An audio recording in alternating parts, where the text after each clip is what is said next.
Hey everyone, welcome back to Satya's Kitchen. অসমীয়া পাকঘৰলৈ সকলোকে আদৰণি জনাইছো। আজি এটা একেবাৰে শৰ্ট ভিডিও ৰেচিপি লৈ আইছো, লগতে টেস্টি হয়, ইজি হয় আৰু কোনো ঝামেলা নাথাকে।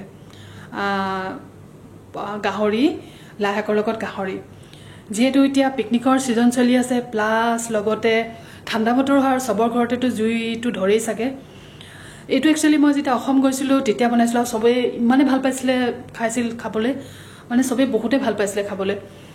কিন্তু ৰেচিপিটো আপোনালোকে দেখিলে গম পাব, আৰু কোনোবাই যদি এনেকে খাইছে তেতিয়াহলে প্লিজ প্লিজ প্লিজ কমেন্ট সেকশনত জনাব। এটলিষ্ট মোৰ বহুত ভাল লাগিব, এটলিষ্ট মানে এনেকুৱা লাগিব হয় আমি যেনেকে খাওঁ ভাল পাওঁ খাই আপোনালোকেও ভাল পায় বুলি।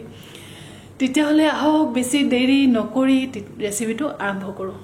গাহৰি আৰু লাই শাকৰ এই ৰেচিপিটো ষ্টাৰ্টাৰ হিচাপে খাব পাৰে, ৰাইচ ওয়াইন বা হাজৰ লগতো বহুতে মজা লাগে ইয়াক খাবলৈ।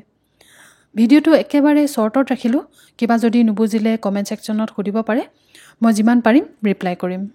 প্ৰথমে গাহৰিখিনি হাফ বইল কৰি নিমখ হালধি আৰু জলকীয়া গুড়ি সানি এনেকৈ শিঙি ল'লোঁ।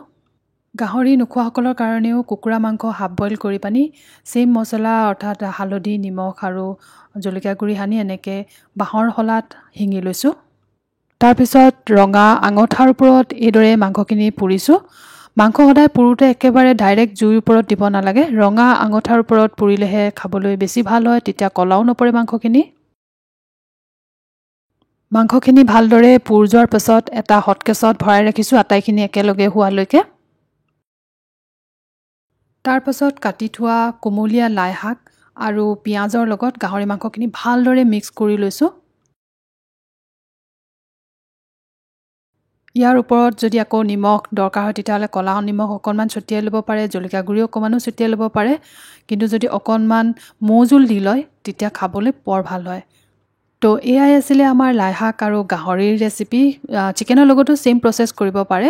আৰু যদি ৰেচিপিটো ভাল লাগিলে তেতিয়াহ'লে এটা লাইক দিবলৈ নাপাহৰিব আৰু মোৰ চেনেলটো ছাবস্ক্ৰাইব কৰিবলৈ নাপাহৰিব। তেতিয়াহ'লে আজিলৈ আহিছোঁ, নমস্কাৰ।